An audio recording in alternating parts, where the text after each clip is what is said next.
So here's the thing about Dawn FM. We all knew it couldn't be After Hours 2. I mean, that's not a story you can really tell twice in a row. That album saw AbeL's character at his emotional rock bottom. Where else did he have to go but up? So yeah, I'm not surprised that he decided to throw in a little optimism, a little humor, a little fun, while still exploring the dark, cinematic synthwave style and the super polished engineering that he established with After Hours. Finishing my first listen at 2 a.m., just a few hours after it dropped, I had some big complaints already lined up and ready to go. First of all, AbeL's low voice on Gasoline, it did not hit for me. I thought it was a really weird way to start the project and generally just not a great sound for him. I wasn't loving how the album had way less crescendos and memorable musical sounds than After Hours, and I really wasn't feeling either Tyler or Wayne's guest verses. Especially Lil Wayne, I just thought his verse was unimaginative and boring. But even on my first listen, I was already kind of feeling some of the production. I really loved the airy bass and the synths on Quincy's Tale and the harsh, catchy sound of Sacrifice. And Less Than Zero immediately became my favorite song off the entire album with the impeccable chorus and perfect 80s instrumental. And even on first listen, I thought Out of Time was a great track. It keeps with the kind of corny, nostalgic, and simple sound of a vaporwave-inspired track without giving up the luxurious, beautiful, shiny sound of the rest of the project. But there were tons of tracks that didn't really click with me on the first listen. I thought they were maybe boring or samey. You know, Is There Someone Else and Starry Eyes, on first listen, they kind of sound exactly the same. And I wasn't a big fan of the cover art either. It didn't make a great first impression on me. I think it's kind of blurry, like it wasn't exposed properly, and I'm just not really sure what AbeL's trying to communicate with that cover art. At this point, I was ready to give Dawn FM a solid 6.5, maybe a 6. But I was listening to it over the next day, I started to feel differently. And I'll be honest, I was listening to it wrong. Dawn FM is nothing like any album AbeL's ever made before, and because of that, it deserves a different ear. So I'm going to say two things. Most of AbeL's music can be very loosely grouped into 2 or 3 moods: love ballad, sex music, or male misery. I'm not trying to box him in, but I think you know what I mean. Throughout his entire career, I don't know if I'd be able to say AbeL has ever made much uplifting, inspiring, daytime, optimistic music. But from its production and atmosphere to vocals and songwriting, Dawn FM completely goes against that pattern. I don't think this was meant to be a continuation of the darkness and pain from After Hours. It seems like AbeL wants to find peace and heal, because as we know, on After Hours, he felt as if his life in LA were smothering him and he could hardly stay afloat. But that narrative has passed. He's explored it to completion. So this project is really AbeL's first stab at a lighter sound, a more personal, holistic sound, away from the drug-fueled escapism, the woozy, dark, cinematic, synthy psychedelia. Now, I'm not trying to talk down on After Hours. After Hours is one of my favorite pop albums ever made, but I think we can all agree it wasn't a very happy project. Production-wise, Dawn FM is very 80s pop techno dance, which I just know is going to be divisive. I've already seen tons of comments around from people who think the production is either corny or too samey, but that's not true at all. I mean, look, how many different sounds do we have here? We've got 80s power ballads on Take My Breath, Less Than Zero, and Sacrifice. We've got soulful R&B, Daft Punk shit going on with The Tale by Quincy, and Here We Go Again. We've got straight up city pop on Out of Time. We've got the funky Calvin Harris R&B beat on Is There Something Else. Every Angel Is Terrifying hits at straight up Mike Dean o'clock. There are hints of vaporwave all over the place. I mean, of course, most of the project is produced by Oneohtrix Point Never, who is often credited for creating vaporwave itself with something Echo Jams Volume 1 back in 2013, I think, 2011 or something. He is the creator of vaporwave, and he produced most of this project. This is not a uniformly samey sounding album, not at all. Yeah, a lot of it is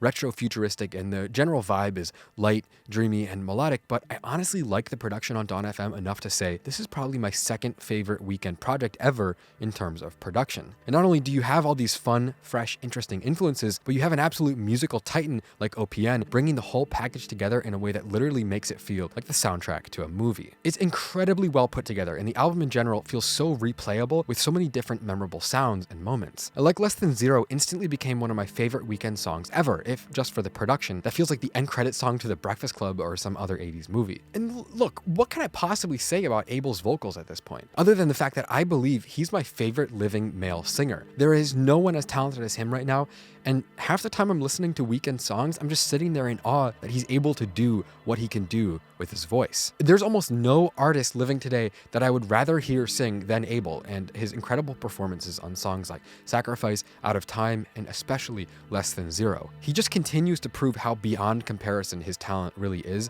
and just how blessed we are that we get to listen to one of the greatest musical artists of all time continue to grow and evolve in real time, especially as his fame just grows and grows with each album he makes. Getting into lyrics, I want to say Jim Carrey is a huge part of what makes Dawn FM unique and interesting. He's on 3 songs here, my favorite being the record's closer, Phantom Regret, where we hear him read this beautiful Dr. Seuss-style poem about harnessing self-acceptance and moving on from regrets and mistakes. He talks about reaching a new level of inner peace while using the record's imagery of purgatory. It's a pretty holistic message, which, makes sense considering he himself has been through a lot in the last few years, losing his girlfriend to suicide and facing social isolation following that tragedy. I'm sure that gave him a lot of trauma to process, and the way he channeled that into this poem is just beautiful. In terms of being a concept album, I would call Dawn FM strong but subtle. This isn't just a collection of songs, not at all. This is a story about AbeL moving on from the feelings of isolation and heartbreak that defined his previous era, and towards that end, he's using the theme of a ghostly radio station traveling through the cosmos, the imagery of purgatory, an in-between place between life and death, or sadness and happiness. The most powerful imagery is that of death and the afterlife as a device to symbolize letting go of your struggles. That's a really powerful part of this record. The sublime stoicism of Quincy Jones and, Jim Carrey's otherworldly contributions, it all comes together to paint a picture of healing and self-acceptance. Inner peace. This record doesn't exactly reach out and slap you in the face. It's more of a quiet, subtle journey. You kind of have to concentrate and pay attention to what you're hearing before you realize what exactly the payoff is going to be. And if I really had to pick, what I think is the most important part of the message of Dawn FM, I think it's amazing when you put it in contrast to After Hours, how low he was and how dark that project is. And then when you compare it to the healing, it's really unique in music today. I think a lot of music today is so dark and so focused on either trauma or wallowing in sadness. And I get the cathartic healing power of expressing sadness and darkness in music. It's something about AbeL being willing to be optimistic and turn towards the light, which you just don't hear that much in music. And maybe you look at Kanye's recent character arc, and he's been kind of going up. And I think Donda was very healing in the same way, but you also look at, other famous albums like, something like Certified Lover Boy is just dark as shit. There's no happiness. There's just this never-ending, cyclical loop of Drake being a sad sack. And, AbeL has been making sad sack music for years, and it's my favorite sad sack music ever, but there is genuinely there's a powerful force in the fact that he chose to turn towards the light and make a happy album. And I feel emotional about it. I feel emotional about it because I listen to it and I'm like, this is good. I genuinely like that AbeL is healing with music. I like that he's using his music as a vessel to express happiness. It doesn't sound profound, but not everyone does it. Almost no one does it. And that's what I think is the most interesting thing about Dawn FM. That's the most interesting characteristic about this album. He was actually willing to sit down and express and search for happiness and search for something good with his music, when he had found so much success, never searching for anything good. He was just trying to express all the darkness inside of him, but he went out and said, let's find something good. Let's make an album about something light, something happy. And I absolutely love that. I think that's the most powerful thing about this entire project. It makes it a very unique pop project. That's a very rare characteristic for pop or music of any kind today, really.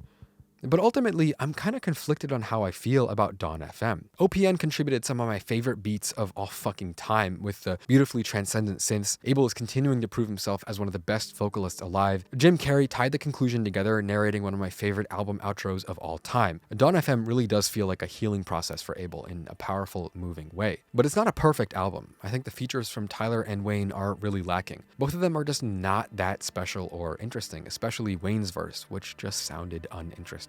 I think AbeL's deeper voice that he breaks out a few times is kind of mid. I wasn't really into the more middle tracks like Best Friends and Starry Eyes. They're good songs, but if I had to skip anything, it would be those. This dude has 80 million monthly listeners on Spotify. So by all means, there's absolutely no pressure on him to continue innovating with his sound. I mean, he could completely check out and still make truckloads of money. But I just love that he keeps trying new things. And Dawn FM is a very new sound for him. It's so much more than just a collection of songs. It's a beautiful journey through his healing process following a dark period in his life. And yes, there are people that want him to go back to his old sound, but I literally could not care less about him recapturing the magic of Trilogy when his new music is this damn polished. It feels so alive and fresh. In terms of scoring Dawn FM, I had a really hard time giving it a number. The problem is, it's like 80% of the album is a 10, but the other 20% is maybe a 7. I'm really torn on this, and I think my rating is going to change with time, especially as I listen to it more. It's entirely possible that in a month, I'm going to say this is my favorite Weeknd album ever, and it's a 9.5, maybe a 9. But right now, I'm going to give Dawn FM an 8 or 8.5, solid 8.5. My favorite tracks were Less Than Zero, Phantom Regret, Out of Time, and Is There Someone Else? My least favorite track was I Heard You're Married. Thanks for tuning into another review. Don't forget to subscribe for more content, and I'll see you soon.